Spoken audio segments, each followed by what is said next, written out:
Aujourd'hui, on fait un mijoté de veau, moutarde de Meaux, oignons grelots. Les ingrédients. Des cubes de veau, c'est généralement pris dans l'épaule.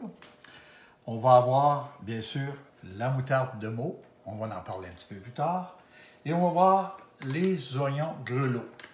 Ce soir, on va rajouter des champignons. Et on va avoir ici du laurier, de la sauge et du thym avec de l'ail. Pour la cuisson, de l'huile et du beurre. Pour la sauce un petit peu, on va avoir le bouillon de poulet. Et la farine, le sel et le poivre, on va s'asservir pour les enrober, les cubes de veau, avant de les rôtir. Alors, on commence par la viande. Et la viande, parce qu'il faut s'assurer de les couper en morceaux tout égal pour la cuisson, mais aussi en bouche. C'est beaucoup plus agréable lorsque les morceaux sont un petit peu plus petits. Quand c'est trop petit, ça devient des petites roches, là, mais lorsque c'est... Bien, regardez, je vais vous montrer, on va en faire, regardez. Ça ressemble à une quantité intéressante. Plusieurs sont du bon format, comme ça. Et après, on a mis ici dans la farine, on a mis sel et poivre. Combien de farine? Vous en mettez un petit peu, là. Mettez du sel et du poivre. Et puis, si vous manque de la farine, vous en rajouterez. Puis, si vous en avez assez, ça va être parfait. Alors, ce qu'on fait, on prend ces morceaux-là, comme ça. Et puis, on met ça dans la farine. Un petit peu dans la farine, comme ça. On se garde une main sec. D'habitude, c'est toujours plus facile. Et regardez, je mets ça ici, comme ça. Et je vais faire la même chose avec le reste. Alors, nos morceaux de veau sont enfarinés, prêts à rôtir. Mais avant, je voudrais parler du veau. Ça, c'est du veau de grain. Mais il y a encore mieux, produit du Québec, le veau de Charlevoix, c'est du veau de lait. C'est encore plus savoureux. Autre chose que je voulais vous parler, c'est que lorsque je fais des plats mijotés et lorsqu'on fait des plats mijotés, on devrait donc, même si on est seulement deux à la maison, par exemple, on devrait donc faire, comme vous avez vu la quantité de viande qu'il y a ici, en faire au moins pour 4 ou 5 portions, pour que ça vaille la peine de tout cuisiner ça. Autre chose que je voudrais vous parler, c'est qu'on utilise un poêlon qui n'est pas de téflon pour rôtir les viandes, pour une bonne raison, c'est qu'on va déglacer avec du vin ou avec un liquide, un bouillon quelconque, et on va pouvoir gratter avec une spatule de bois tous les sucres que les viandes ont laissé, qui sont collés lorsqu'on a rôti la viande.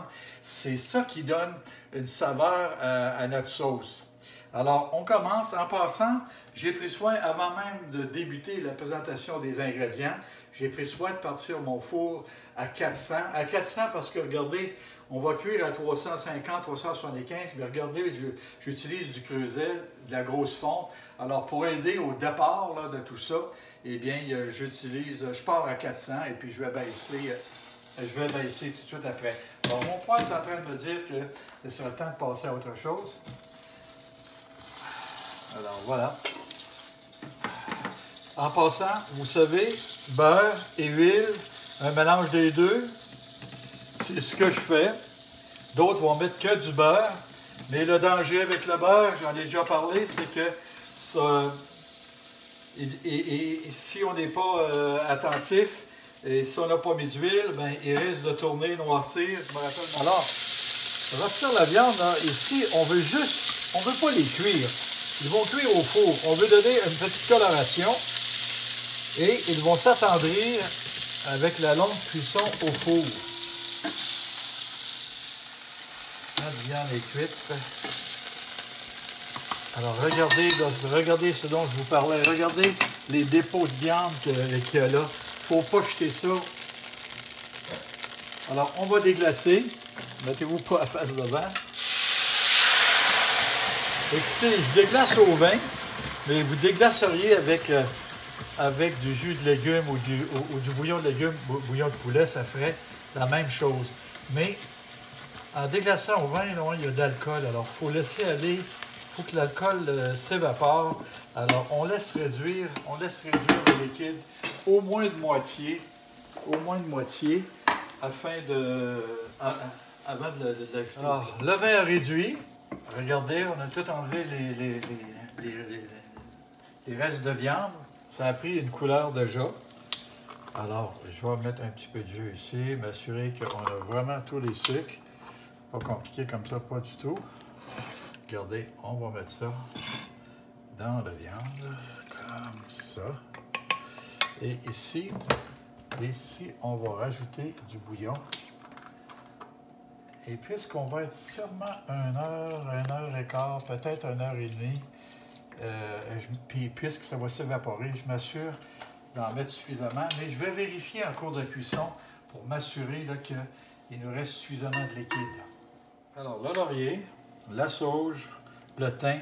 En passant, le veau, s'il y a une viande là, qui accepte à peu près toutes les herbes, c'est bien le veau. Et puis, j'ai opté pour mettre ces 2 herbes-là. Et peut-être si vous avez vu d'autres vidéos, je vous ai parlé de mettre les herbes à la dernière minute, sauf dans les cas de plats mijotés. C'est ce qu'on fait présentement. On est prêt à mettre au four. Et puis, je vous parlais que mon four là, est préchauffé. Et on s'en va pour 1 heure au moins. Je vais mettre 1 heure. J'irai voir que ça a l'air, m'assurer qu'il y a encore suffisamment de liquide, que tout va bien. Et je vais poursuivre là, autant que je penserai que ce soit nécessaire ensuite. Alors, pendant que notre veau est en train de cuire au four, on prépare. J'ai préparé les ingrédients qu'on va rajouter les 15-20 dernières minutes, à savoir nos oignons grelots, la moutarde de Meaux. Et je vous ai dit au départ que ce soir, j'ai pensé que c'était une excellente idée de rajouter des champignons. Un mot sur les champignons. Lorsqu'il y a de la terre, allez pas faire l'erreur de les mouiller. Prenez un petit essuie-tout pour les enlever. C'est suffisant. Vous allez vous sauver 5-6$ pour la petite brosse fancy qu'on vous vend pour faire le même job. En ce qui a trait aux oignons, 2 enveloppes ici. Je ne fais jamais ça. D'ordinaire, je choisis les oignons à mariner, les petits oignons blancs comme ceux-ci. Vous êtes habitués de les voir. C'est très sucré comparativement à des oignons, d'autres oignons qu'on pourrait utiliser.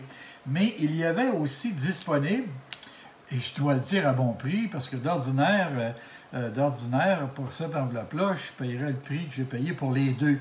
Alors ça, c'est les oignons jaunes. Voyez-vous, les oignons qu'on est habitués de voir, c'est la même chose, mais façon miniature comme ça. Alors ce soir, on va faire un mix des 2, et on va mettre la moutarde de Meaux. La moutarde de Meaux, qu'on appelle aussi la moutarde française, attention. Attention parce que vous pourriez mettre de la moutarde de Dijon, vous pourriez mettre de la moutarde à l'ancienne avec les grains de moutarde, ou la moutarde à hot dog si vous voulez. Mais je vous avoue là, que lorsque vous aurez goûté à la moutarde de Meaux, lorsque vous aurez goûté à la moutarde de Meaux, c'est un charme, là. Ça n'a pas beaucoup de comparaison avec les autres moutardes. Un petit truc pour faciliter l'épluchage des petits oignons consiste à les plonger dans l'eau bouillante une trentaine de secondes et les passer rapidement à l'eau froide jusqu'à temps qu'on puisse les manipuler.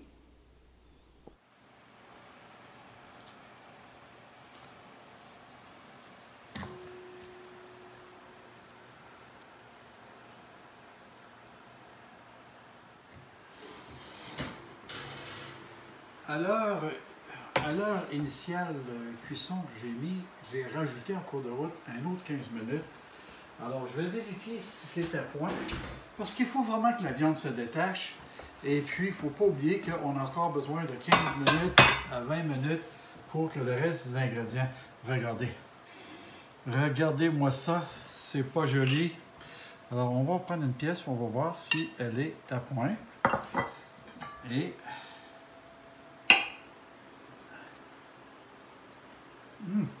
Oh. Elle est presque cuite. Dégoûter, ça m'a permis de vérifier s'il y avait assez de sel, et c'était pas le cas. N'oubliez pas que le seul sel qu'il y avait, c'était dans la farine au début. Alors, je rajoute un peu de sel. Même chose, je vais rajouter un peu de poivre. Un peu de poivre. Et puis, je vais aller chercher un peu de jus.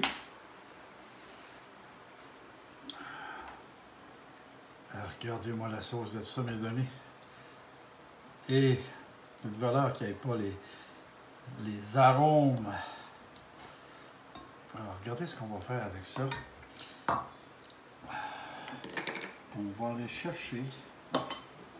Et regardez lorsqu'on parlait de la moutarde française, la moutarde de Meaux. Regardez comme c'est crémeux. Alors, on va prendre ça. Vous voyez où j'ai mis c'est une grosse cuillère à soupe, très comble.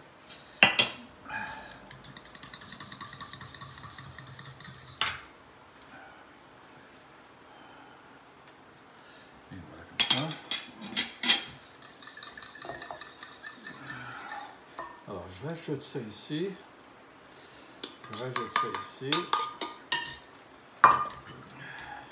Et puis, je reviens pour voir si c'est intéressant. Désolé. Alors, c'est là que je rajoute mes ingrédients. Ici, j'ai de l'ail, mais c'était pas nécessaire. Vous en auriez pas mis, puis ça n'aurait pas fait beaucoup. Ça n'aurait pas fait de différence beaucoup. Mes champignons.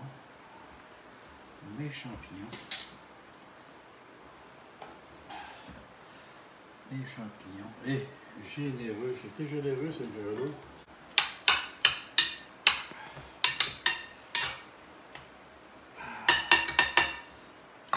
Alors, on met tout ça au four, mais on sait que les champignons vont libérer toute leur eau aussi, et ça va bonifier encore la sauce davantage.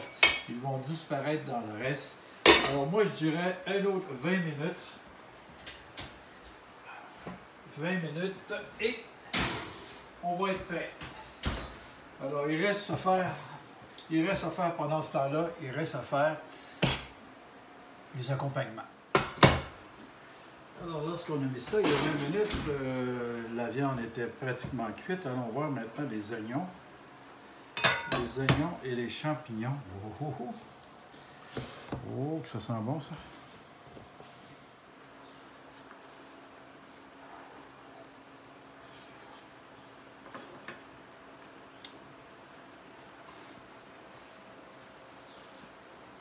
Deux, trois petites minutes et nous y sommes.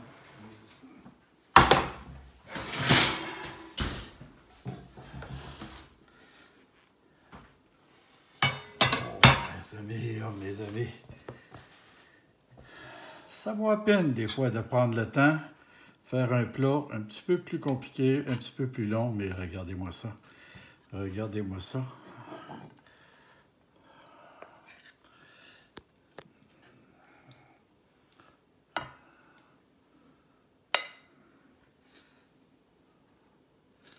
Et voilà.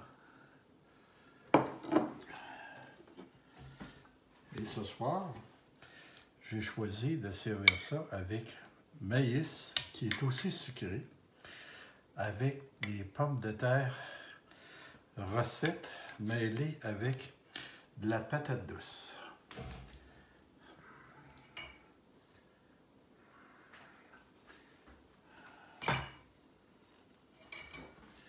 Alors voilà, le repas de ce soir. Mijoté de veau, moutarde de Meaux, oignon grelot. Alors, si vous avez aimé la recette, pourquoi ne vous abonneriez-vous pas, ici en bas de l'écran, et partagez avec vos amis? Ce sera agréable. Salut!